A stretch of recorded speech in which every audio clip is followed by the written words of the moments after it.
You're listening to the GDPR Weekly Show with your host, Keith Budden. Welcome to episode 53 of the GDPR Weekly Show, and as regular listeners will know, I like to start with a shout out to our new listeners. And this week we have new listeners in London, Fareham, Portsmouth, Birmingham, Newcastle upon Tyne, Manchester, Southampton, Cardiff, Ipswich, Nottingham, Guildford, Colchester and Chelmsford, all in the UK. Then we have new listeners from Leinster and County Wicklow in Ireland, in Haute-Savoie, Val-de-Marne, Vaucluse, Saint-Saint-Denis and Paris in France, in Murcia, Barcelona and Malaga in Spain, in Lisbon in Portugal, in Amsterdam, Rotterdam and The Hague, all in the Netherlands, in Hesse, Bavaria, Holstein, Bremen and Berlin, all in Germany, in Copenhagen and Overstaden in Denmark, in Bern in Switzerland, Vienna in Austria, Västra Götaland and Uppsala in Sweden, Helsinki in Finland, Zagreb in Croatia, Serbia, Montenegro, Athens in Greece, Izmir in Turkey, Moscow and Saratovskia Oblast in Russia, Kampala in Uganda, Cape Town in South Africa,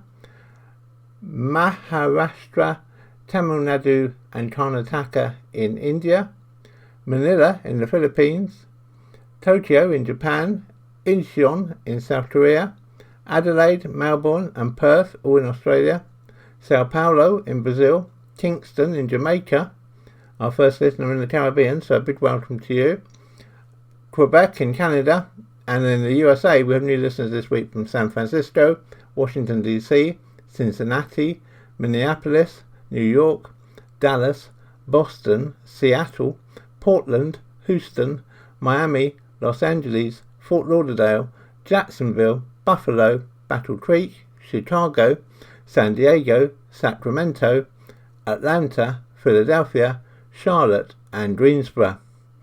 So as always, a nice mix of new listeners right around the globe, so big welcome to all of you, and of course a big shout out to all my regular listeners. Really appreciate you taking 30 minutes or so out of your week to catch up on the latest news in the world of GDPR. I hope you find the show useful and entertaining, and as always, if you have any feedback, please send it to me at podcasts@insurety.co.uk, that's ensurety.co.uk, or go to the podcast page at www.insurety.co.uk/podcast, and there you'll find all the details. I do read every single response that we get in feedback.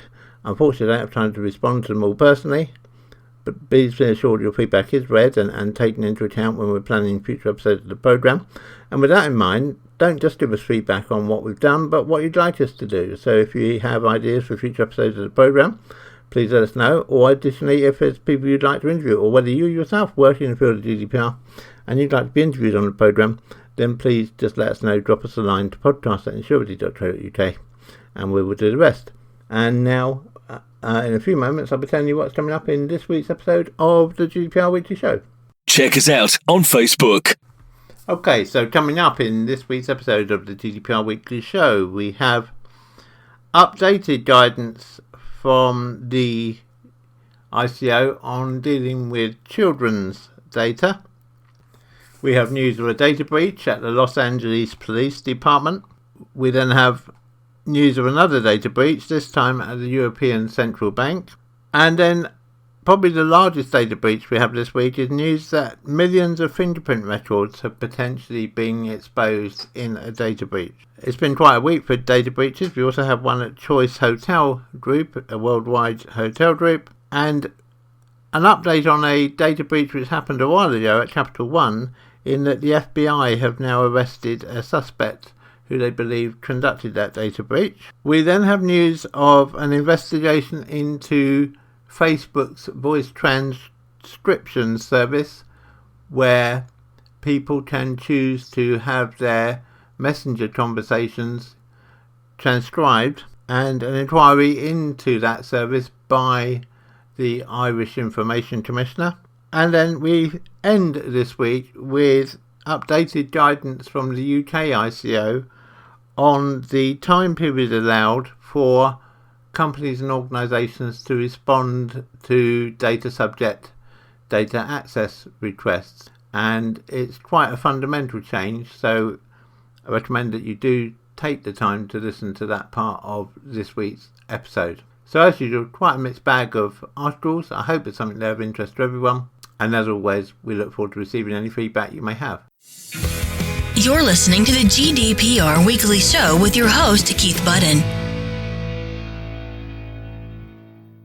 Now that GDPR has been in place for around 12 months, the European Data Protection Board has issued some indications of what it sees itself doing in the next 12 months, what its work plan is. And it seems to be that it's going to apply a lot of attention to children's data, which has perhaps not been so much under the GDPR spotlight in the first 12 months as other data. The European Data Protection Board says that it's looking to focus on children's data because it's aware of actions taking place in the US where the Children's Online Privacy Protection Act regulation, which goes under the acronym of COPPA, has started to take effect. And in the case of the popular app TikTok, then the TikTok app was fined $5.7 million for improperly collecting children's data. What it's said is that it's going to issue a number of guidelines on children's data, and that these guidelines will carry weight when it comes to enforcing the GDPR with respect to children. In addition, the ICO here in the UK has been working on an age-appropriate design code, which it says should be released soon, and obviously once we have details of that code, we'll bring it to you in a future episode of the GDPR Weekly Show. However, the European Data Protection Board has already highlighted that there are a number of key areas to address when processing children's data. These include consent, the rights of the child, and privacy notices. Let's look at those in reverse order. Let's look at privacy notices first. What they're saying is that privacy notices for children must be appropriate for the age of the child and inform them of their right to have their personal data erased or altered if it's wrong. That means that you should write your privacy notice in clear, simple language so it is easy to understand. If the primary audience of your website or service is children, then perhaps look at other ways of presenting the privacy notice. Use child-friendly ways of communicating the privacy notice, such as videos, diagrams, infographics, cartoons, or icons. The key thing is to explain simply why you need the personal data of the child that you've asked for, and what you plan to do with it, and explain what rights the child has and how to action them. And of course you might also want to put in there what rights the parent has and how the parent can action those as well.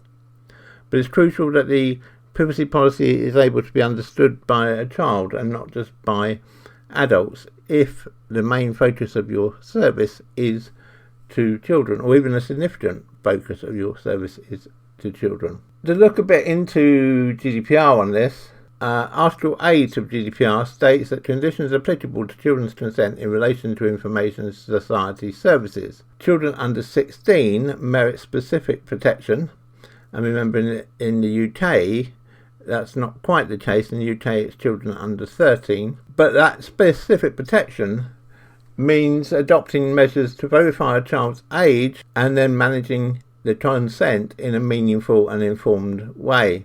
GDPR set the age at 16 across Europe, but in the UK it is 13. Children have the same rights as adults regarding their personal data. These include the rights to access their personal data, to request rectification of any mistakes, to object to any online processing, and to have their personal data erased. If your main focus is children, you'll need to be able to prove that your consent from the child is valid, that it is informed, and that it's granular, and that you have methods in place to allow parents to exercise their rights in relation to their children.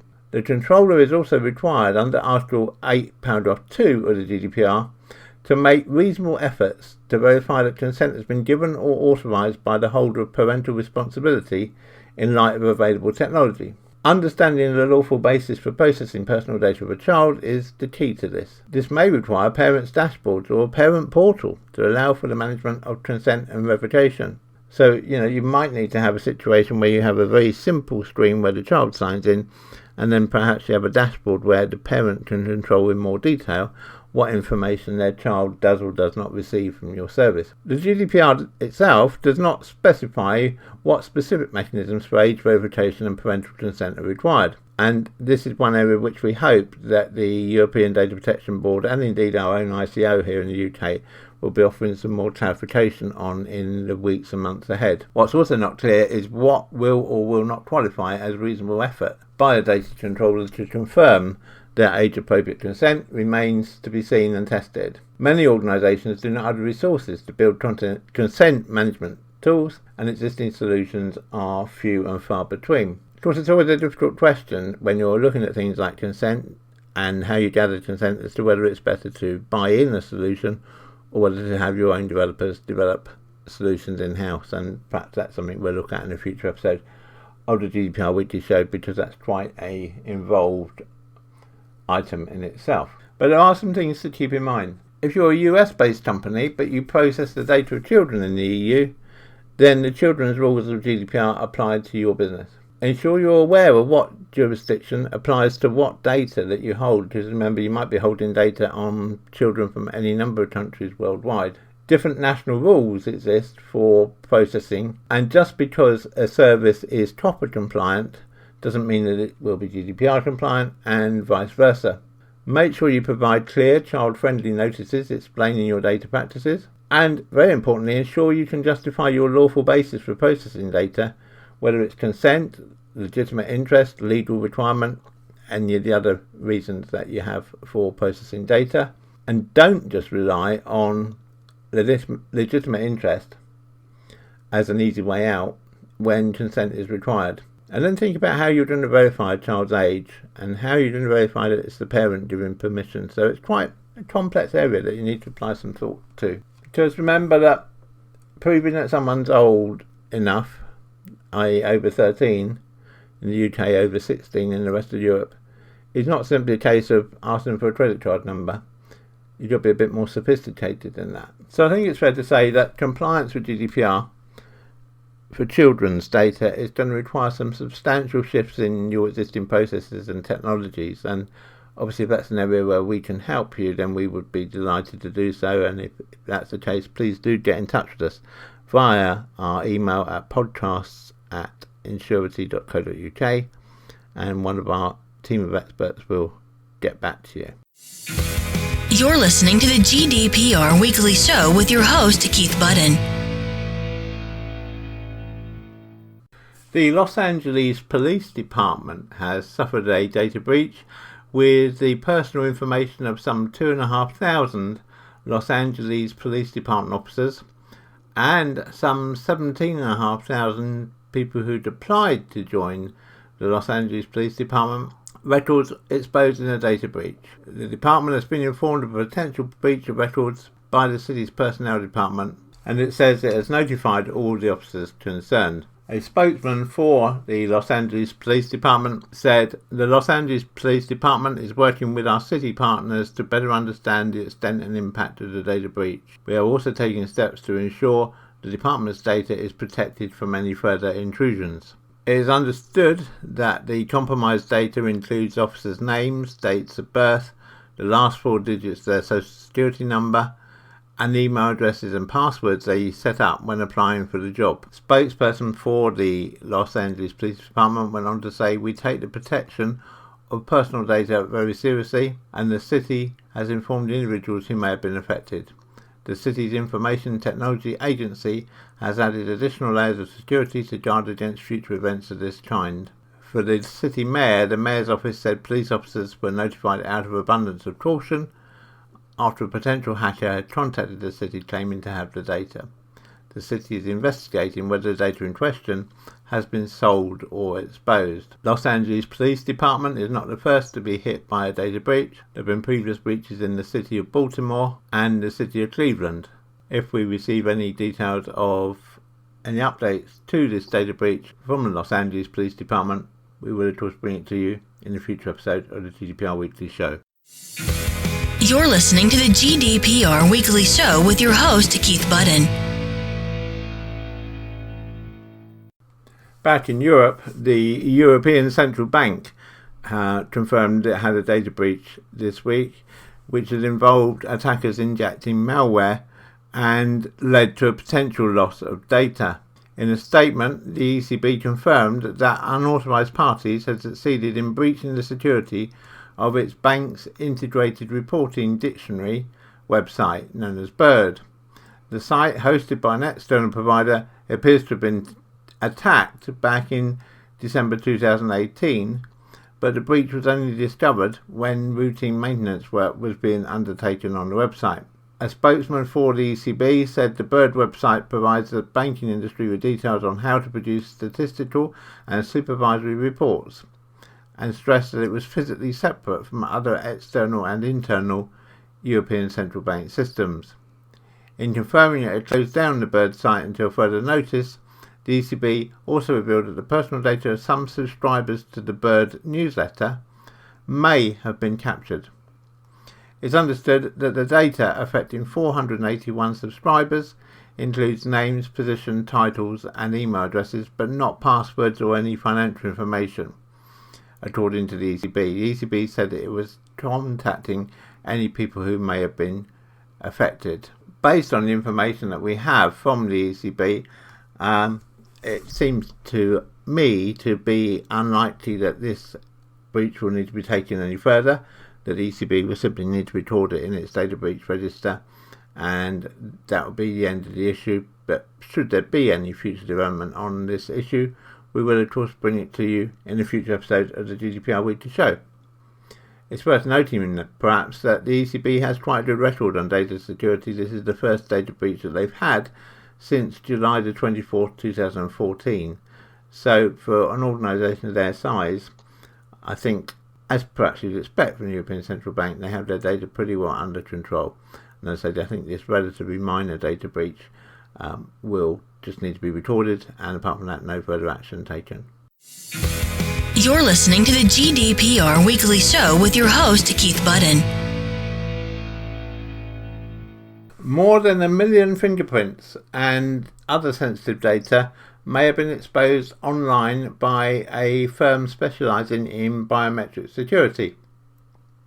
Researchers working with the cybersecurity firm VPN Mentor say they accessed data from a security tool called Biostar 2. Now, Biostar 2 is in use with thousands of companies worldwide, including the Metropolitan Police here in the UK, to control access to specific parts of secure facilities. Suprema, the firm that offers Biostar 2, said it was aware of the issue and was addressing it. A spokesman said, "If there had been any definite threat on our products and or services, we will take immediate action and make appropriate announcements to protect our customers' valuable business and asset." According to VPN Mentor, the exposed data was discovered on the 5th of August and by the 13th of August was no longer accessible. So it appears that Suprema have indeed fixed the problem in Biostar 2 very quickly. As well as fingerprint records, the researchers say they found photographs of people, facial recognition data, names, addresses, passwords, employment history, and records of when they had accessed secure areas within their place of employment. Since news of the data exposure broke, some have questioned which real fingerprint data was made available. Suprema said in a statement it was aware of the reports of the breach and was taking them very seriously. It said, "Suprema is investigating allegations in the press and will liaise with any appropriate third parties and or individuals as necessary. At this stage, it cannot make any further comment, but will, if appropriate, issue a further press statement in due course, including corrections of any erroneous assertions in the reports to date."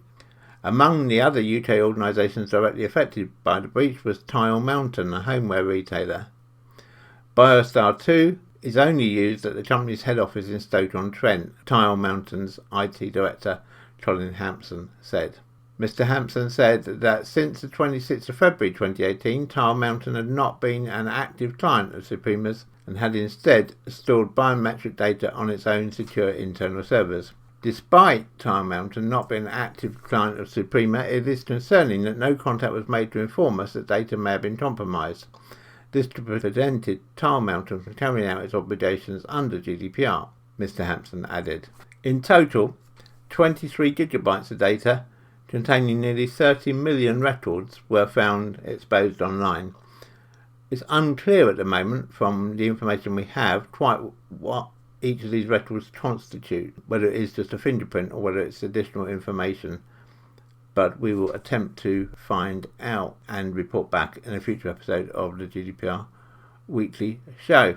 It wasn't just the UK that was affected, but also other companies across the world, including Power World Gyms, a gym franchise in India and Sri Lanka, Global Village, an annual festival in the UAE, and Adecco Staffing, a Belgian human resources firm. When we approached the ICO for a comment, they said that they were aware of the reports about Biostar 2 and were currently making inquiries with Suprema to find out more information. It may be that there will be more information on this in the coming week, and should we hear any more information on this, we will of course bring it to you in a future episode of the GDPR Weekly Show. You're listening to the GDPR Weekly Show with your host, Keith Budden. Worldwide hotel group Choice Hotels suffered a data breach this week, with reportedly 700,000 records having been stolen by hackers.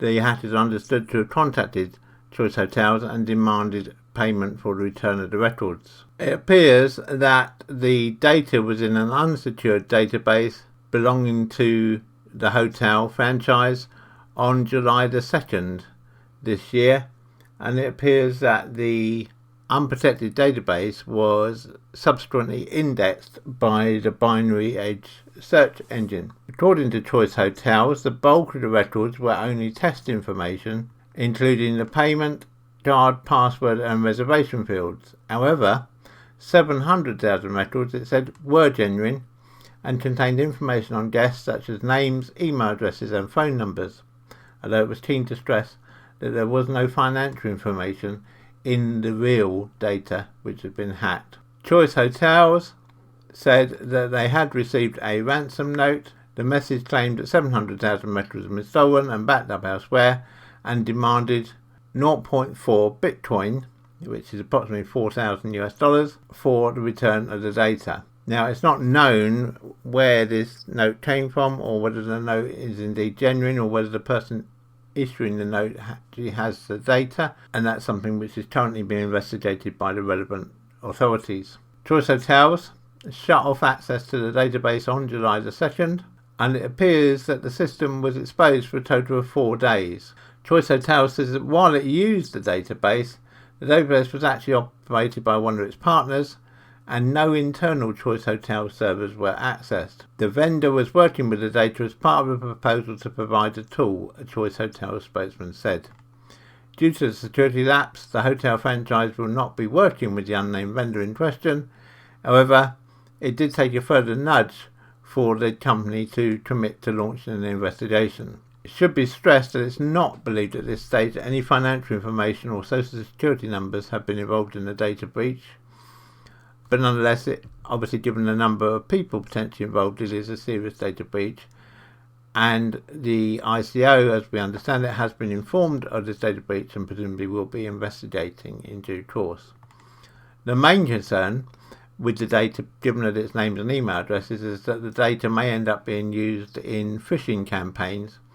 For example, by sending emails which appear to be from Choice Hotels, and because the username and email address will be correct, then it could fool people into thinking that the email was genuine and from Choice Hotels, when in fact it was from a hacker or someone else who purchased the names and addresses unethically.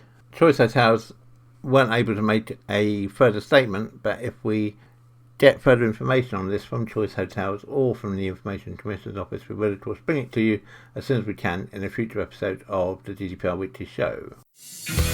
You're listening to the GDPR Weekly Show with your host, Keith Budden. Regular listeners to the GDPR Weekly Show will be aware that we've been following the significant data breach at Capital One for a number of weeks now. And it's emerged this week that the perpetrator, or the alleged perpetrator, we should say at this stage, Paige Thompson, has been arrested after reportedly talking online about taking the Capital One data. In court papers, the US Department of Justice claimed that Paige Thompson had terabytes of data in her possession. It said she'd intruded into services belonging to not just Capital One, but over 30 other organisations, including companies, schools and government agencies. Further charges against Ms. Thompson could result from the evidence gathered during the search of her home. The FBI is currently working to identify all those who had data taken so it could alert them to the suspected theft. And it's understood the FBI is also looking into more information on the types of data which had allegedly been taken. The Department of Justice said there was no evidence yet that Ms. Thompson had tried to sell the data she'd allegedly taken from Capital One. Ms. Thompson is a former employee of Amazon and is alleged to have taken data from cloud servers there. The Capital One data breach involved personal information for more than 106 million customers. Data taken included names, addresses and phone numbers of customers who had applied for credit cards and other financial services. Capital One said after their own investigation they were certain that no credit card information had actually been taken in the breach. The legal document, issued by the prosecutors in the US, also adds that the theft had left Capital One facing more than 40 cases of legal action in the US and 8 class actions in Canada. The Department of Justice filed its court papers in a bid to ensure that Ms. Thompson stays in prison until the trial, centred on Capital One data breach, begins. A further hearing for the case is due to take place in the next week or so.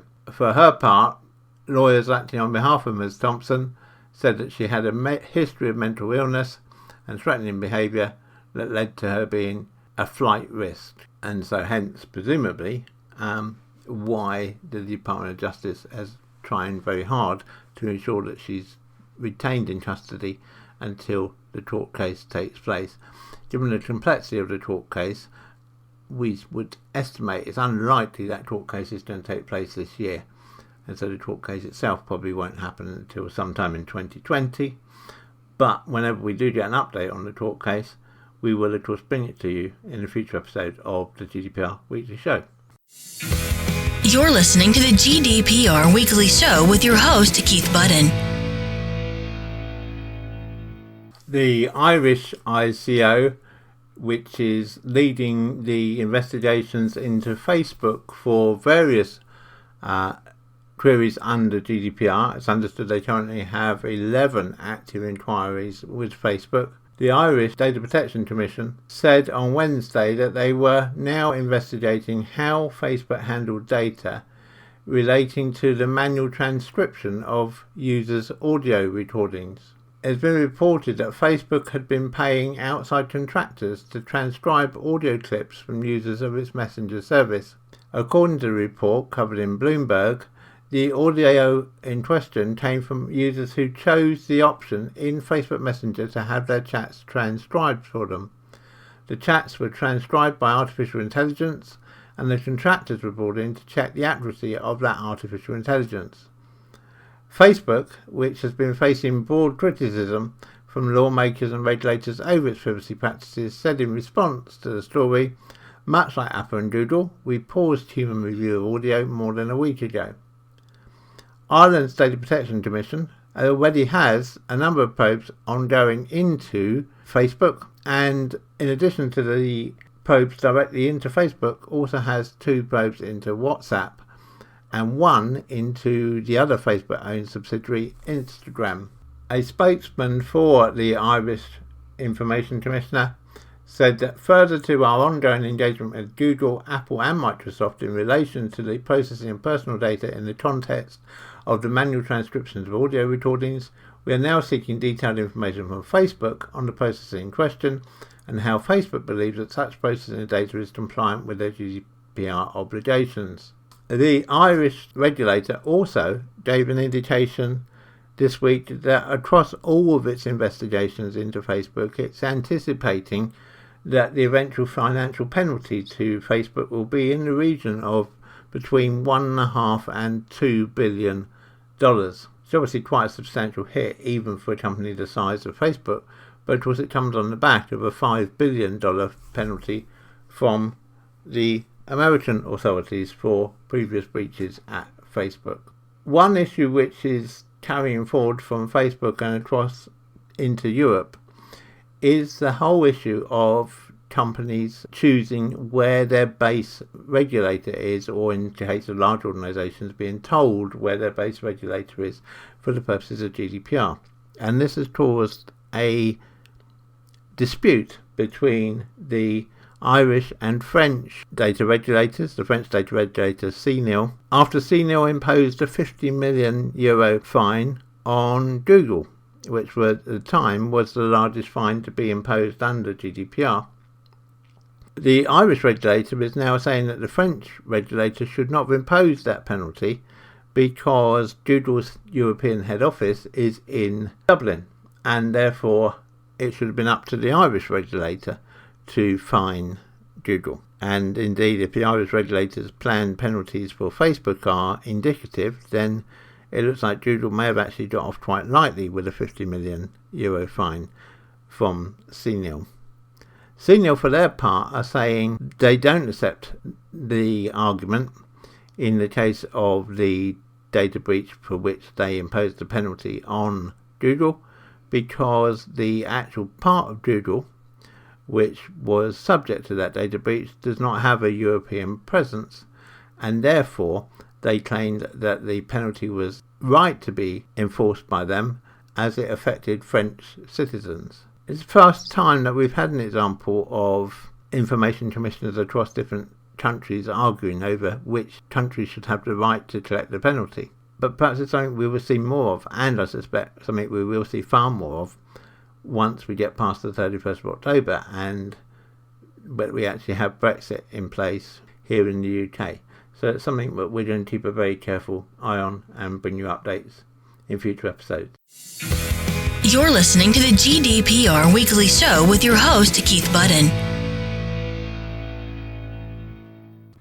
And finally this month, the ICO here in the UK has finally issued clarification on the time period available to organisations and companies for complying with data subject access requests.